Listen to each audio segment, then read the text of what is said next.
ప్రస్తుతం big TV Chhattisgarh రాష్ట్రం సుక్మా జిల్లా పూవర్తి గ్రామం అంటేనే ఇప్పుడు దేశవ్యాప్తంగా మారుమోగుతున్న ఆ గ్రామం పేరు. బోర్డును చూడొచ్చు మనం. 3 పేర్లు కనిపిస్తున్నాయి: జగర్గండ్, పూవర్తి, ఆవంపల్లి.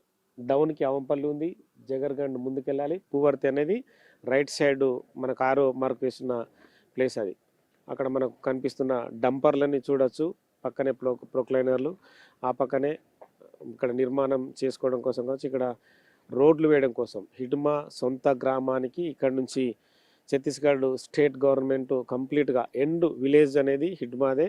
ఈ ప్రాంతం నుంచి ఇక్కడ మెయిన్ రోడ్ నుంచి మొదలుకొని కంప్లీట్గా లోపలికి 16 కిలోమీటర్ల వైపు కూడా మెయిన్ రోడ్ వేయడానికి అంత ప్లాన్ సిద్ధం చేసింది. ప్రస్తుతం అయితే ఒక మట్టి రోడ్డు మాత్రం వేశారు. మరి కొద్ది రోజుల్లో అంటే మరో 6 నెలల్లో కూడా ఇక్కడి నుంచి ఆ ఊరికి తార్ రోడ్డు నిర్మాణం జరుగుతుందని మనం భావించవచ్చు. హిడ్మా ఎన్కౌంటర్ తర్వాత ఇక్కడ పరిణామాలన్నీ పూర్తిగా మారిపోయాయి. హిడ్మా ఎన్కౌంటర్ లక్ష్యంగానే భారత ప్రభుత్వం అడుగులు వేసిన తర్వాతనే హిడ్మా దండకార్యం నుంచి బయటకు వచ్చాడు. బయటకు వచ్చిన తర్వాత తను మరి బయటకు వెళ్ళాలనుకున్నాడా, లేదంటే విజయవాడలో తను కొంతమంది వ్యక్తులను నమ్మి ఆరోగ్యం సహకరించక ఏమన్నా వైద్య సాయం కోసం వచ్చాడన్న విషయాలు ఇప్పటికి కూడా ఖచ్చితంగా సస్పెన్షన్లో ఉన్నాయి. కానీ హిడ్మా తన భార్య రాజేతో పాటు మరో 4 మారేడుమిల్లిలో ఎన్కౌంటర్ కాబడ్డారు. మహేష్ చంద్ర లడ్డా డీజీ ఇంటెలిజెన్స్ డీజీ బాస్ కూడా, ఏపీ ఇంటెలిజెన్స్ బాస్ కూడా ఆ ఎన్కౌంటర్కి పూర్తి వ్యూహరచన చేసి హిడ్మా ఎన్కౌంటర్లో సక్సెస్ అయ్యాడు కూడా. కానీ హిడ్మా ఎన్కౌంటర్ తర్వాత ప్రస్తుతం మొత్తం ఈ ప్రాంతం అంతా కూడా పోలీసు బూట్ల చప్పులతో ఇప్పటికి కూడా కంటిన్యూ కూంబింగ్ అవుతూనే ఉంది. ఎందుకంటే బార్సా దేవా ప్రస్తుతం హిడ్మా తర్వాత వినిపిస్తున్న పేరు బార్సా దేవా. హిడ్మా విలేజ్ పూవర్తి నుంచే తను కూడా మావోయిస్ట్ పార్టీలో ప్రాతినిధ్యం వహిస్తున్నాడు. సేమ్ కమాండర్ ఆపరేషన్ చేయడం కూడా బార్సా దేవా చాలా నిపుణుడని చెప్పి కూడా ఇప్పటికీ బయటకు వచ్చిన మావోయిస్టులందరూ కూడా చెప్తున్నారు. అంటే బండి ప్రకాష్ కానీ, పుల్లూరి ప్రసాదరావు అలియాస్ చంద్రన్న కానీ, ఆజాద్ కానీ, మిగతా వాళ్ళ లొంగుబాట్లు కూడా పూర్తిగా మావోయిస్ట్ పార్టీని ఖచ్చితంగా దీనస్థితికి తీసుకెళ్ళాయి. అంటే పతనావస్థ అనేది కూడా మనకు కనిపిస్తుంది. నెక్స్ట్ లెవెల్లో ఏం జరుగుతుందని పక్కన పెడితే మాత్రం ఛత్తీస్గఢ్ స్టేట్ కానీ, మహారాష్ట్ర కానీ, ఆంధ్రప్రదేశ్ కానీ, తెలంగాణ కానీ, ఒరిస్సా బార్డర్ కానీ ఖచ్చితంగా పూర్తిగా కేంద్ర బలగాల ఆధీనంలో ఉన్నాయి. ఇలాంటి అడవులన్నీ కూడా కేంద్ర బలగాల బూట్ల చప్పుళ్లతో మారిమోగిపోతున్నాయి. అంటే ఇలాంటి ప్రాంతాలన్నింటినీ కూడా వాళ్ళు ఆధీనంలోకి తీసుకొని రోడ్లు వేయడం, వాళ్లకు సౌకర్యాలు కల్పించడం కోసం అన్నీ కూడా ఏర్పాట్లు చేస్తున్న పరిస్థితి ప్రస్తుతం మనం చూడొచ్చు. ఇక్కడ కనిపిస్తున్న జేసీబీలు కానీ, ప్రొక్లైనర్లు కానీ పూర్తిగా ఇవన్నీ కూడా రోడ్లు వేయడం కోసం ఏర్పాటు చేసిన ఏదైతే క్యాంపెయిన్లు, ఈ క్యాంపెయిన్లో కూడా మనుషులు వండుకుంటూ పక్క రాష్ట్రం నుంచి వచ్చిన వర్కర్లతో కూడా ఈ ప్రాంతంలో రోడ్లు వేస్తున్నారు. సో మొత్తానికైతే ఒకనాడు ఏదైతే కనీసం మనుషులు నడవలేకుండా ఉండేవాళ్ళు ఈ ప్రాంతంలో దాదాపుగా అంటే మామూలుగా సిమెంట్ బ్రిడ్జిలు ఉండేటి.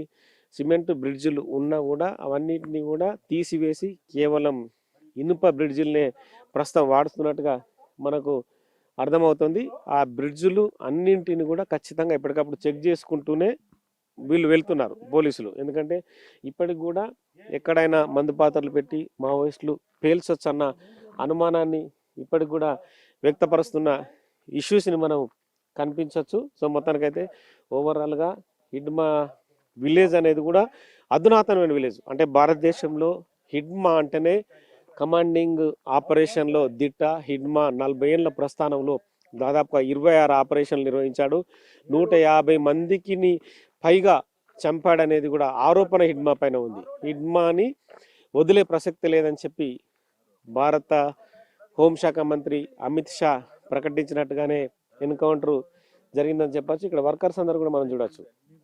వాళ్ళందరూ కూడా రోడ్లు వేయడం కోసం ఇక్కడికి వచ్చామని చెప్పి వాళ్ళు జనరల్గా వాళ్ళ మాటల్లో చెప్తున్నారు. ఇక్కడ అంతా కూడా వర్కర్స్ అంతా కూడా మిగతా ఇక్కడ షెడ్స్ కానీ, నిర్మాణాలు కానీ ఇవన్నీ కూడా ఖచ్చితంగా హిడ్మా ఊరికి రోడ్లు వేసి హిడ్మా ఊరిని ఒక ఆధునికమైన విలేజ్గా, అంటే హిడ్మా విలేజ్ని నెక్స్ట్ అంటే హిడ్మా వాళ్ళ మదర్ కావచ్చు, వాళ్ళ కుటుంబ సభ్యులు కావచ్చు, చుట్టుపక్కల ఉన్న సన్నిహితులందరినీ కూడా వాళ్ళందరికీ అవసరమైతే ఇక్కడున్న ప్రభుత్వం, ఛత్తీస్గఢ్ ప్రభుత్వం వాళ్ళకి ఇండ్లు కట్టించి, డబుల్ బెడ్రూమ్ లాంటి ఇండ్లు కట్టించి కూడా ఉండే అంటే అవకాశం కూడా ఉంది. అంటే విజయ్ శర్మ కూడా స్వయంగా హిడ్మా ఎన్కౌంటర్కి ముందు ఈ విలేజ్కి వచ్చాడు. విలేజ్కి వచ్చి తల్లి కుంజాదేవితో కూడా కూర్చొని భోజనం చేసి కొడుకు లొంగుబాటుకు సహకరించాలని విజ్ఞప్తి చేసిన 15 రోజుల్లోపనే హిడ్మా ఎన్కౌంటర్కు గురి కాబడ్డాడు.